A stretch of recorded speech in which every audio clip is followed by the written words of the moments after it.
his dead wife shows up after months of being dead. A man who is grieving the death of his wife finds solace in the arms of another woman, a very young one at that, young enough to be his daughter. Although he vows not to fall in love again, he soon finds himself caring more for this young woman than usual. One day, his supposed dead wife shows up and he is at a crossroad. He's confused on what to do, to stay with his wife who is hurt by his betrayal, or the woman who showed him love and joy during the time of need. This is a very heartfelt and enchanting story that will leave your heart yearning for more. Ogechi walks into a beautifully decorated house with petals on the floor. Osondu, her husband, talks about how it has been a year and he still loves her just as much. She teases him about how it took him a year to ask her to be his girlfriend and a whole 3 years to propose to her. She says because she was wasting her time, but look at them now. He smiles at her and says she's a blessing to him, just like her name, Ogechuku. He gives her a wristwatch and she loves it. He asks for his gift and she asks him to turn around. He counts down from 3. By the time he turns back, Ogechi has fainted and is lying on the floor. The doctor congratulates Osondu, saying Ogechi is pregnant and has known for a while now. He's excited. The doctor says all she needs is a little bit of rest and she will be fine. Osondu goes to meet his wife in the hospital room and asks if the reveal was his birthday gift. She says yes. He thanks her for giving him the best birthday present ever. She stands for them to go home, but he asks that she stays in the hospital for a day. She says if she's staying, then he's staying there with her too. She convinces him and they both cuddle on the hospital bed. Osondu is in the kitchen cooking when Oge comes back from work. He asks how the meeting with the executives went and she says they are moving her offshore. Osondu is disappointed and asks that she tells them about her condition. Oge says she cannot because this could mean a promotion for her. She says just a few shifts and she's out. He agrees with her. Oge asks what he's preparing and he says jollof rice. He asks her to go and freshen up, then come down to eat. Oge comes back from work and her husband goes to help her out of the car. At night, she gives him a body massage and he massages her feet. After a while, they talk and have funny conversations. The next day, he sees her off to work. She gets in the car. He bids her bye and goes back into the house. Later, 2 of Oge's colleagues come to knock at the door of Osundu's house. They tell him they lost Oge at sea. Osundu is devastated. He mourns and cannot get over the loss of his wife. He barges into Oge's boss's office and accuses him of killing his wife. The boss asks him to calm down and take a seat, which he did. The boss tells him that he is not the only one who lost someone on that ship. He says he lost his niece. His late sister's son died too. Osundu tells the man that his wife was pregnant. The man is disappointed and wonders why Oge did not say anything. He says if she had, then she would never have been on the ship. Osundu asks for his wife's body so he can at least give her a befitting burial. But that doesn't seem possible. Osundu is sitting on the floor staring at his wife's pictures. He's thinking of which to make into a huge frame. Oge walks in and he asks her to choose. She says he should pick anyone. He says how about he pins her to the wall instead? He tries to hold her but she disappears. He realizes it was all a figment of his own imagination. He goes into the kitchen to get food and sees her preparing breakfast. He compliments her and realizes that it is a mirage too. He is still devastated. Becky goes for an internship interview at Osundu's workplace and she's accepted. The secretary tells her that if she works well, she might get reinstated. She thanks her and leaves. The secretary goes to meet Osundu at home. He signs some papers and asks her to take them to his study. He gives her another one and asks that she takes it to the office. After that, he asks her to leave. She stares at him for a while and leaves. The secretary takes Becky to Osundu's office. She shows her where the files are kept to preserve them. Becky comments on Oge's picture that is on the desk table. She says Oge is pretty. The secretary uses the past tense and Becky is confused. The secretary tells her Oge is dead. Becky asks why, but she does not answer. She asks that they leave. Becky and her friend are at home gisting. Her friend is talking about a guy that she has a crush on and is voting for a political position. Becky says she goes after young men. Her friend says she's only 22 years old and she needs the young ones. Becky says she needs old, matured and sexy men. Her friend shows her a guy's picture and she says he looks small. She shows her Osundu's picture and says that is what mature and sexy looks like. Her friend says he's old, but she doesn't mind. Becky gets to the office the next day and asks Natasha about the boss. Natasha wonders and asks why. She's curious. She says she read what happened and everyone is saying he has not been coming to work for a while and even way before she got there. Natasha asks her to focus more of her attention on being recruited to the team at work. She says okay. Natasha calls Osundu and tells him he has to be at the office to attend an important business meeting with the clients. Osundu says he cannot be there. He asks her to use someone else. Natasha says he's the best man for the job. Osondu asks her to stop calling him and he drops the call. Becky tells Natasha that she can give the presentation. Natasha remarks that it is not a TikTok presentation. No, Becky says she can do it. Osondu is surprised and annoyed when Natasha tells him that Becky will do the presentation. He asks if she's joking, because why will an intern handle a presentation of millions of naira? He asks Natasha to hold the client and he will be on his way. While they are waiting for him, Becky says she can start the presentation while Osondu is still trying to get to the office. Natasha says she cannot risk it. Becky says the clients are already growing impatient. Natasha says they should do it anyway. Becky is able to dazzle the clients with the presentation. They applaud her. Osondu comes in and apologizes for allowing an intern to take the presentation. He asks that they let him make a proper one. They say Becky gave a wonderful presentation and congratulate Osondu that he has been awarded the contract. They said Becky is a good keep and leave. Osondu is signing papers in his office and asks after Becky. He asks Natasha to go and bring her. When she gets there, he asks her questions about her qualifications and if she has had any job experience. She says she doesn't, and that is why she's an intern. Osondu tells her she will be enrolled for the recruitment program. He tells her it gets tougher from there and congratulates her. She thanks him and leaves. Becky gets home and she celebrates with her friend. Her friend says her boss is very attractive. Becky talks about the fact that the man is grieving and he needs to be better. Her friend teases her about it. She calls Becky stingy because she cannot afford a fruit wine and brings chocolate drinks for them to celebrate. Becky says her boss is fine, but her friend dismisses her. Osondu sits in his living room and Oge appears next to him again. She tells him it is time to go back to work. He says he cannot. He tells her he has lost any motivation. Oge tells him Becky is his motivation and disappears. Osondu returns to work the next day, signing some papers, and Becky is standing next to him. She asks if he is back for good, but he does not answer. He finishes signing the documents and gives them to Becky. She keeps them where the files are kept. She sees that he's ready to leave and asks if he's leaving. He does not answer her and leaves. Becky is with Natasha and she asks if there's anything she can help her with. Natasha says nothing, that she only needs to get the files to the boss so he can sign on them since he did not come to work that day. Becky says she can take the files to him. Natasha says he will not like that and refuses. Becky asks if Natasha's daughter's school event is that day. She says the traffic and all. She asks Natasha to let her take the documents to the boss and she agrees. Becky gets to Osondu's house and compliments the place. She says he must be really lonely without his wife. He gives her a dirty look and she apologizes. He asks if it is not better to just shut up than apologize. Becky says it depends on whether the person is saying something meaningful or not. Osondu finishes with the documents and hands them over to Becky. She leaves. Osondu has a nightmare and wakes up from his dreams. Scared, he goes to see a therapist. The man says he has been telling him that he needs these sessions, but he has not been listening. He says those sessions were the ones that made him realize he has to marry Oge. Osondu says life without his wife is meaningless. The therapist asks him to go back to work. He says that is what his wife would want. Osondu gets ready the next day and resumes work. His workers are excited to see him. He calls a meeting and addresses them. Natasha says they are happy to finally have him back into the system. Osondu continues with work. He's signing documents and Becky is with him. She stares and smiles at him. When he is on his way home too, she hides somewhere and stares at him as he leaves. Osondu is at the office looking at a very sexy picture of Becky. It seems she's entering his eyes. He stares at it so much that he does not notice when Natasha walks in to bring him a file. She asks if there's anything else he needs. He says no. Natasha leaves and Osondu is quick to go back to staring at Becky's picture. Osondu goes to see his therapist, Greg, again. He talks about seeing his wife and does not know if he's hallucinating or dreaming. Greg tells him it is a product of his grief and he needs to let his wife go. Osondu is angry and asks why he should let the love of his life go. He says it is like he never had his wife. He says it took him a year to ask her out, a whole 3 years to ask her to be his wife, and a year into the marriage, then she dies. He tells Greg that he does not know what he's saying. He says he will cherish his wife's memories for as long as he shall live. He says the sessions are over and leaves. Osondu is going home from work and Becky asks him to drop her off at her bus stop and he agrees. Another time, she hides and waits for him. When she sees that he's coming, she runs and asks if he's already going home. He says yes. She tells him she will just catch the bus. He asks her to ride with him. They miss Becky's stop on their way and she wonders why. He says he wants to take her to a place he likes to go and she smiles. She smiles all through the trip.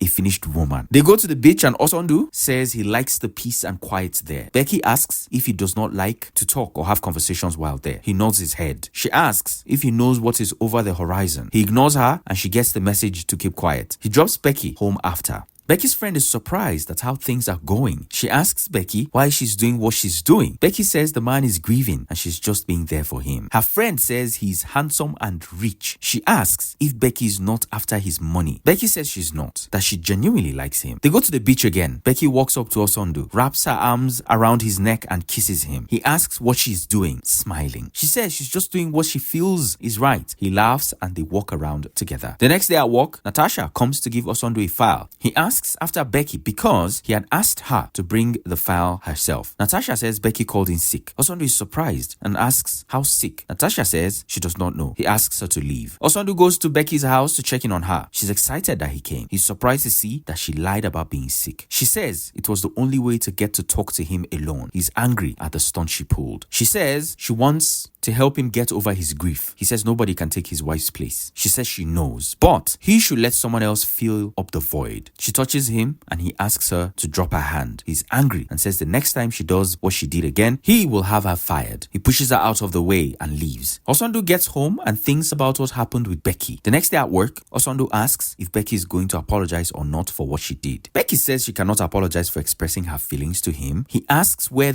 the feelings are from and she says her heart. She tells him they are from her heart. Becky follows Osondu home. He asks her to take a seat and goes in to bring glasses of wine for both of them. He sees her tapping her hands and says she does that whenever she has something to say. She asks him to tell her whatever he noticed about her. He tells her he knows she's trying to force her way into his life. She says she's not forcing but pushing. She asks him to give her a chance. He says no one can take his wife's place. He asks her to leave. She says he doesn't really want her to leave. She drops her cup and she pulls him closer and kisses him. He kisses her back. He carries her to the room and they have sex. He tells her he does not have anything to offer her and that she deserves better. He says he cannot love her. She says she knows he does not have much to offer her and she's fine with that. She says she's not asking for much and that they should wait it out. He says she does not act like people of her generation. She says she's not like her generation. She prepares breakfast and dances in his shirt. Osondu comes and stands behind her. She's startled when she sees him. She calls him sir. He teases her and says he thinks his name should be resounding by now. She says she doesn't like his name, that it does not suit him. She says she will call him Ndu. He flinches. She asks what is wrong and he says it is what his wife used to call him. She apologizes. He tells her she can call him whatever she prefers. She later settles for Ndum, meaning my life. So romantic. He asks why she chooses to be with someone older. She says it is because her father showed her a matured kind of love that only people like him can give her. She talks about an older man she dated but rejected because she did not want to be his mistress. He says he'll be in his study. She says she has made breakfast and he tells her the one she gave him upstairs is enough. Reese. She teases him and goes back to her cooking. At the office, Natasha and Becky are with Osondu. He signs a document and gives it to Becky, which she keeps in the cabinet and leaves. Osondu asks Natasha who she thinks they should award the contract to. Becky stays at the entrance, making funny faces and hearts at Osondu. He laughs and smiles, making Natasha wonder what is going on.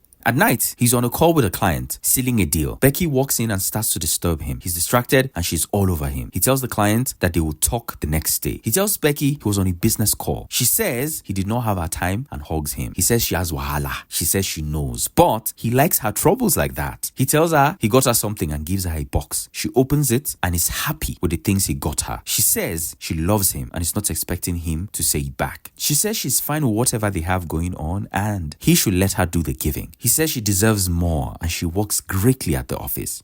Greg asks Osondu if he loves Becky. He says she's special to him. Greg says it seems there will be no use for the therapy session because Becky seems to be doing a good job at healing him. They shake hands and laugh. Becky's at Osondu's place. She hears a doorbell and goes to open it. You will not believe who it is. Ogechuku walks in flesh and blood. Becky's shocked. Even myself, I am in shock. Oge asks if Becky knows who she is and she says yes. She asks after Osondu. Becky says he went for a quick run and will soon be back. Oge comes out of the room when Osondu gets back. He's shocked to see his wife and passes out. He wakes up with his head on Oge's lap. He tells her he had a terrible dream. Becky says it is not a dream. He raises his head and sees his wife staring at him. Becky stands to go pack her things. Oge is disappointed that he's quick to replace her in his life. He apologizes and said he thought she was dead. Becky comes out and asks that he sends the rest of her things. Oge asks if he wants to marry Becky. He says no, that no one can ever take her place in his life. She says she wants to rest and stands. He asks her to go to the room, but she refuses. She says she will be in the guest room. Oge cries and cries.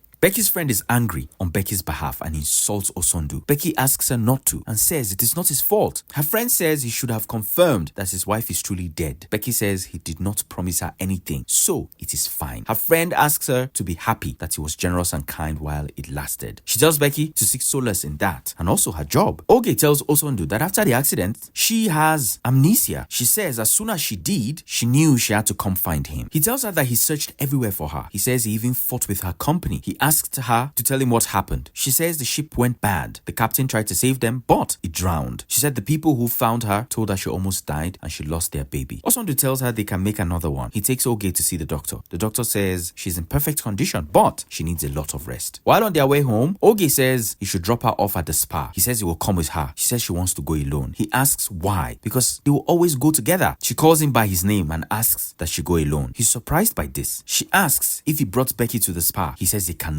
She says he thought about it. He drops her off and says he has some things to take care of. He tells her he will come back to pick her up. Osondu goes to Becky's house and asks why she quit her job. He says she's doing excellently well. Becky says the job was better with him in the picture. He tells her not to quit a great job, but she says she cannot. She says she's hurt and needs to heal. He tells her he loves his wife and she says she knows. She says she was willing to go with the flow even if he was not going to marry her or love her. She tells him they should stop seeing each other and asks that he leaves. He is surprised, but she stands her ground. Oge goes to the matrimonial bedroom and stares at the bed. She imagines Osondu and Becky together on the bed and cries. She cannot take it anymore, so she runs outside crying. Becky's phone rings and it is Osondu that is calling her. She refuses to pick the call and cries profusely. Osondu is at the office with Natasha. She sees him lost in thoughts and asks if his wife is settling in well. He says he's trying his best to help her. Natasha says they missed Becky at the office, but it is best that she stays away. Osondu asks if she knew. She says yes. She says he needed to heal and Becky helped him and she thinks things are better this way. Osondu thanks her. At night, Osondu tries to touch Oge in bed, but she refuses. He says it's been 2 weeks and he misses her. She reminds him that he has been having sex with Becky all this while. He tells her he was not able to forget her. He says he was mourning and she helped him heal. He says they can rekindle their love. Oge says she needs time and he tells her he understands. Oge and Osondu are coming out of the clinic when they bump into Becky. Osondu stops her and asks if she's fine. She says she is and walks away. Oge says she's guessing they did not use protection and now he's wondering if she's pregnant. Osondu goes to meet Becky at home and asks if she's pregnant. She says she's not. He apologizes and says he did not mean to hurt her. She says she knows, but she needs him to leave. She says she cannot be in the same space with him. Osondu gets home that night and prepares a romantic dinner for his wife. She asks what the occasion is. He says he's celebrating that his wife is back. He hugs her and kisses her neck. He says he misses her and wants her. She tells him she still has scars on her body from the accident. He says he doesn't care. She tells him he has had sex with someone younger and better than her. He says it does not matter. He tells her he still finds her attractive and they can rekindle whatever spark they lost. She tells him she needs time and he agrees. Oge goes to see Becky asking for answers. Becky says she doesn't want to talk about her former boss. Oge corrects her that he's her former lover. Becky says he was in pain and she just wanted to help him heal. Oge says he's supposed to mourn her for years. She says coming to see all this makes her feel less. Becky says he loves Oge and not her. Oge says Osondu loves Becky, but she does not agree. Later that night, Oge goes to meet Osondu in their matrimonial bedroom and tells him she's ready. They make love. It is Becky's birthday and Osondu sends her a car. Her friend is so happy and jumps around. Becky reads the note he sent with the car and says she's going to sell it. Her friend asks her not to sell, but keep it. Becky says she needs the money. Her friend says she knows, but she should keep the car. She asks her how much Osondu sent to her. Becky says 25 million naira. Her friend asks her to keep the car and the money. Becky is packing her things, preparing to travel. She gives a few of her clothes to her friend to give out. Her friend says she'll miss her. She says she needs to be there for Becky during this time. Becky says she'll be fine and she should not worry about her. Osondu comes to Becky's house, but the friend opens the door. She says he's soon to come. He asks after Becky. She goes inside and brings a note that Becky left.